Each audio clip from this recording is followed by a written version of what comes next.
na tayong lola. Ano wala lang? Wala na tayong lola. Bakit? Namatay na siya. Kasi hindi siya kumain? Oo, ayaw niya kumain. Bakit? Eh, iiwanan niya tayo. Papa drinks! Papa drinks! Shalay, natutuwa ako dahil nakakapagpahinga ka na. Itong luha ko may kasamang tears of joy dahil kasama mo na ang tatay, si Gigi. At saka lahat ng anak mo na wala na. No, naman kayo basta. Dahil nakakalungkot lang dahil Ano kayo birthday ko? kahit sa huling laban mo, hindi Ano kayo na birthday ko? ako nakasilip sa'yo. Hanggang video na lang. Kasi yung last birthday mo na hindi ako nakapunta.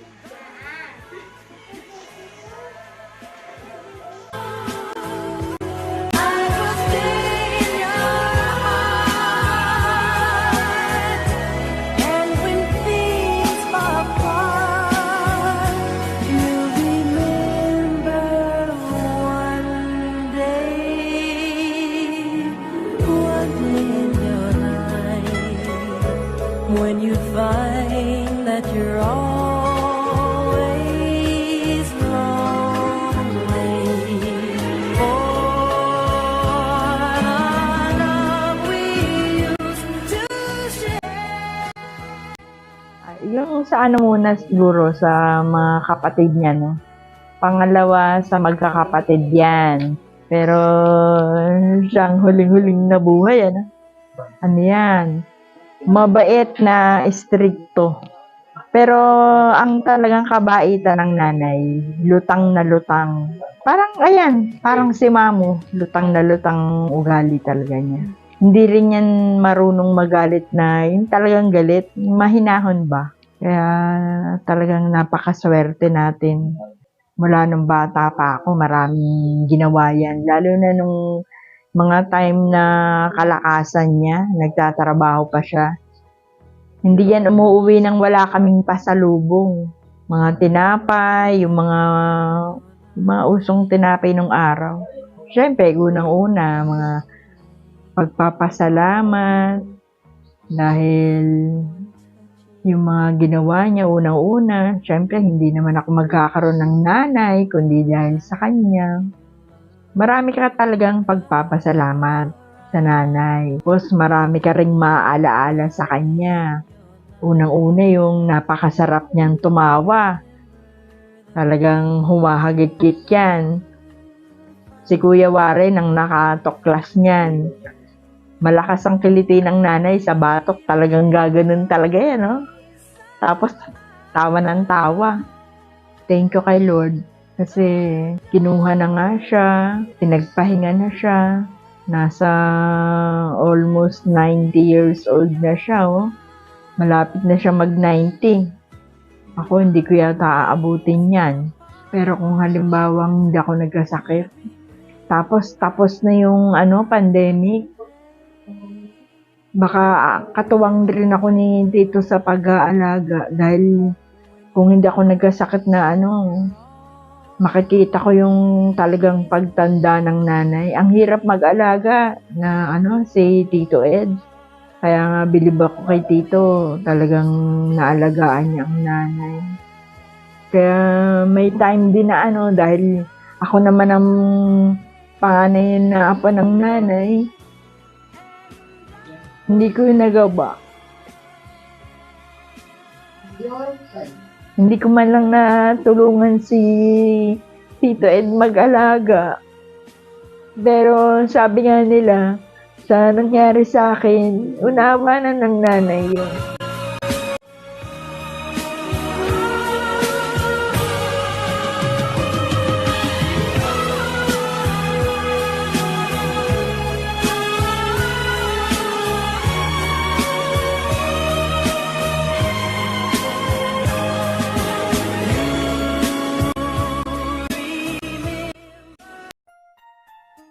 pala si Alvin. Bali ako ang bunso, bali siyam kami. Mabait siya kapag nakikinig ka. Pag hindi, papagalitan ako. Kaya ako, ninulat kami ng nanay ko na may respeto, na hindi kami susuway sa mga utos para hindi kami mapalo, nakikinig kami. Mabait ang nanay, kaya bawal ang tamad. Na hindi ako nakinig sa kanya, naglaro ko na mag-apon, doon ko naranasan ang ano ng nanay. Pinalo ko na hindi ko makakalimutan. Kaya ako, inano ko yung sarili ko, hinandaan ko yung ginawa ng nanay, pero hindi masama ang loob ko, para sa akin hindi lang yun. Kasi, mga 6 na taon, 7, marami rin beses, pero hindi naman ganun. Hindi lang naman kami, marami kami. Kaya hindi gano'ng hirap ang trabaho. Ang bilig sa bahay. Eh siyempre, malungkot, wala na akong nanay. Wala na akong tatay, wala na akong nanay. Marami, ilan pa kami magkakapatid. Natural darating din sa buhay natin.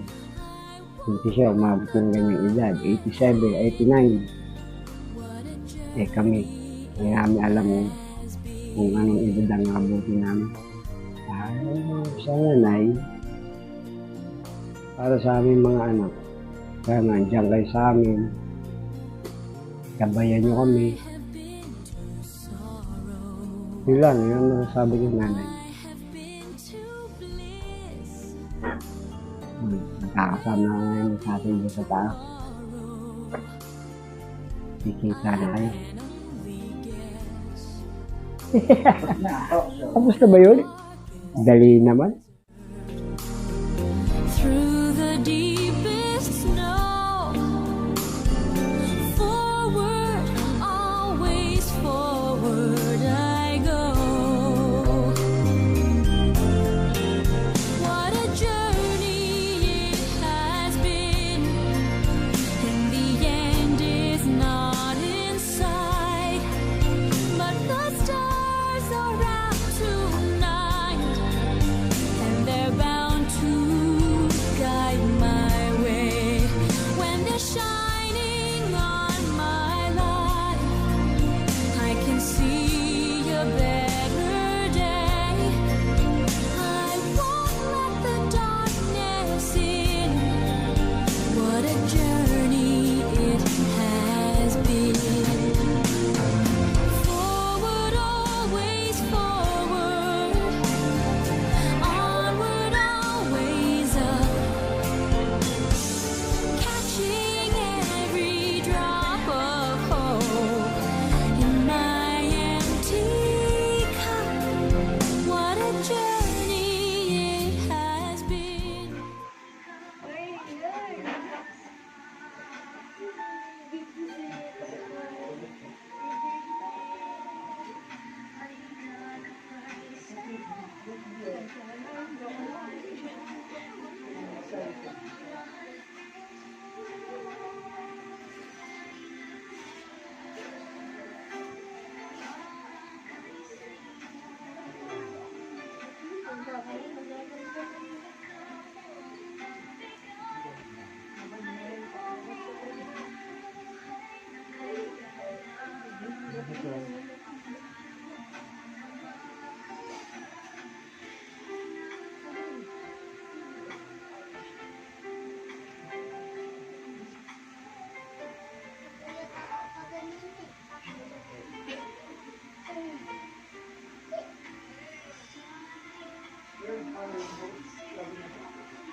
I always thought you were the best. I guess I always will.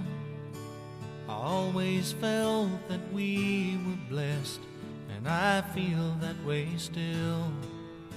Sometimes we took the hard road, but we always saw it through.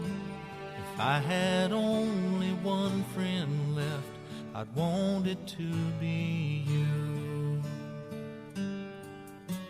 Sometimes the world was on our side, sometimes it wasn't fair, sometimes it gave a helping hand, sometimes we didn't care. 'Cause when we were together, it made the dream come true. If I had only one friend left, I'd want it to be you. Someone who understands me, knows me inside out, and helps keep me together, and believes without a doubt that I could move a mountain, someone to tell it to. If I had only one friend left, I'd want it to be you.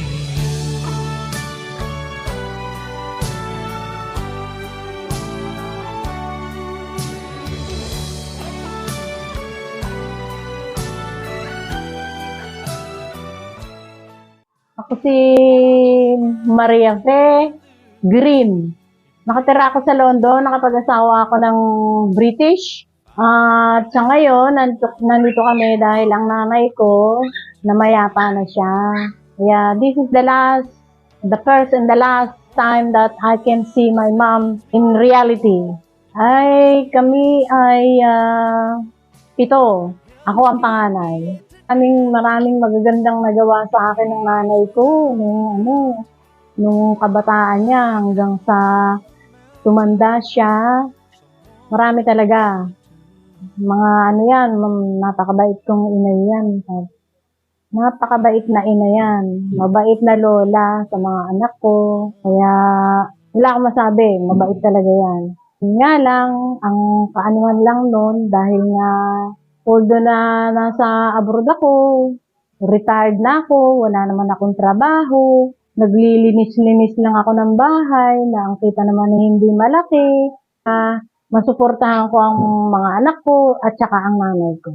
Kung buhay pa ang nanay ko, syempre, yakapin ko siya dahil sa tagal nga nang huling punta ko rito, huling uwi ko, back in 2010, nung mamatay yung bunso kong anak.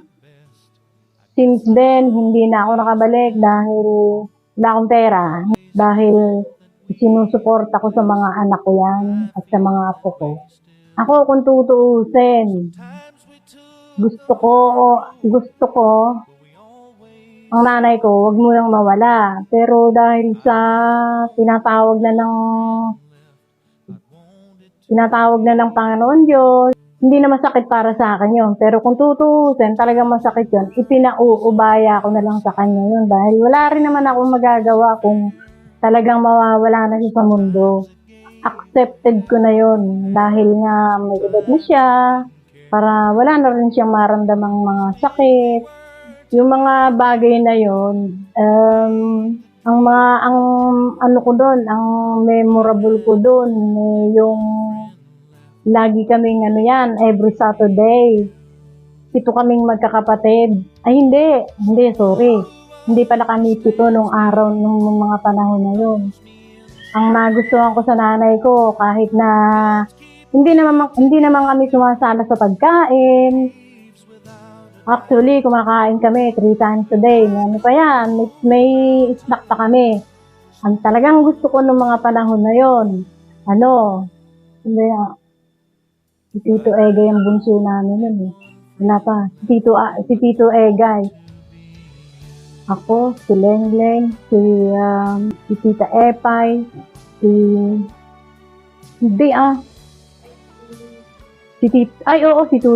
Toto, Ipan-5. Yung mga panahon na yon, 5 pa lang kaming magkakapatid. Ng mga panahon na yon. Ang ginagawa ng nanay ko, talagang sinusurpresa niya kami, sasabihin niya sa akin. Dahil ako ang pinakamatanda. Sasabihin ng nanay ko, Tinteng, kakain tayo ng maaga. Tulungan mo kung anuhin yung mga kapatid mo para makaalis tayo. Manunood tayo ng sine. Manunood tayo ng sine yan. Talagang paliliguan niya muna kami. Kakain muna kami, tapos paliliguan niya kami. Pagka nakapagbihis na kami, aalis na kami ng nanay ko. Yan ang pinakamaganda kong naanuan sa nanay ko. Napakabait. Napakabait niyan. Hanggang sa namatay naman yun eh. Hindi kahit na ika nga, nagkaedad siya. Hindi siya mahirap na kasama sa buhay. Mabait ang nanay ko. Umalis ako ng bansa, nasa edad na 37 na ako. Nagpunta muna ako sa Saudi kasi yung amo ko nag-hire galing sa England, sa UK. Hanggang yung trabaho ko yun hanggang naging 45 ako. Ano po kayo nakaalis? Nag-apply ako sa agency. Nag-apply ako sa agency, na-tsempuhan ko lang talaga na ang nakuha kong employer ay British. Yeah. Dasal ko sa Panginoon noon, talagang pasalamat ako dahil yun ang maging amo ko. Dahil kung naging amo ko yun kung ibang bansa, baka ako'y either na iuwi ako sa Pilipinas nang nasa kahuna. Ang last message ko, Nay, kung ano man, kung saan ka man ngayon naroroon, masaya na rin ako dahil magkikita na kayo ng mga magulang mo, mga kapatid mo, dahil ikaw ang huli sa pamilya mo. Magkikita na rin kayo ng mga apo mo, saka nung asawa niya, ang tatay ko,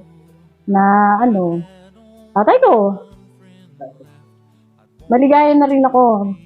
Tinanggap ko na rin yun dahil ang katuwiran ko, wala naman siyang quality of life dahil nakahiga na lang siya sa kama, although na kumakain siya, hindi na siya makalakad ng normal.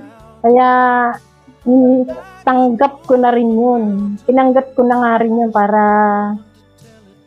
wala na siyang sakit na nararamdaman. Nakakapiling pa niya yung mga anak niya, yung mga apo niya, mga magulang niya. Salamat.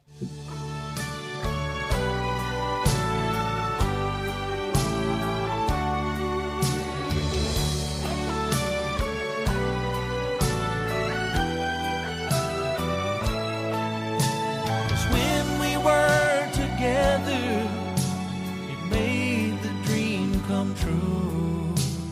If I had only one friend left, I'd want it to be you. Someone who understands me and knows me inside out and helps keep me together and believes without a doubt that I could move a mountain, someone to tell it to. If I had only one friend left, I'd want it to be you.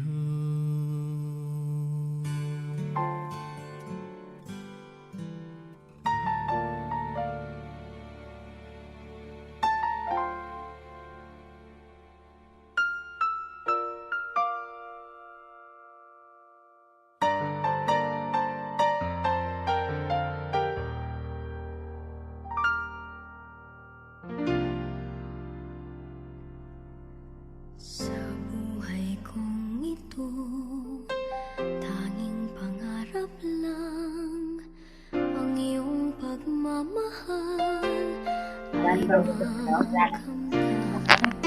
Kahit na sandali tayo mamasdan, ligaya'y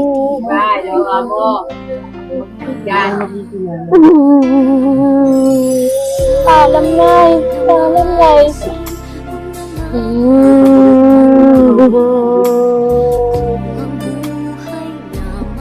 buhay lamang tatahakin. Minsan ay madarapa, minsan din ay luluha. Di ka na Masama mo yung aso mo. Uy, mo, diba mo? Ano yan? Ganyan, nasantis na.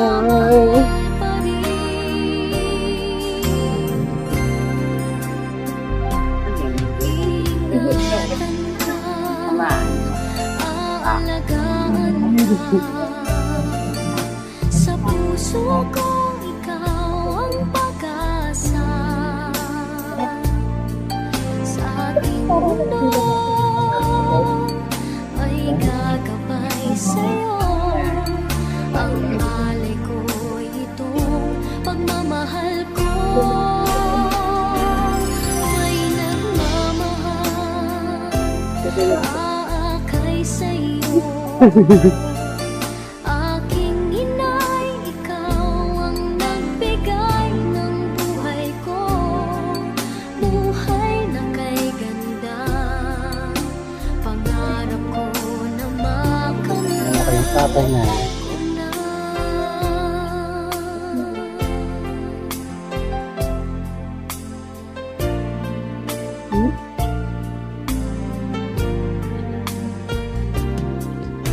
Sana'y di na magising at nangarap man din. Sikot mo na yung mata mo, Nak. Buhay na Sikot mo na yung mata mo. ang tatahak. Kaya, Sana'y madarama. Minsan di na luluhati ka na. Maninindig, pagkat sa buhay mo ay may Mabuwal na, mabuwal na. nagmamahal.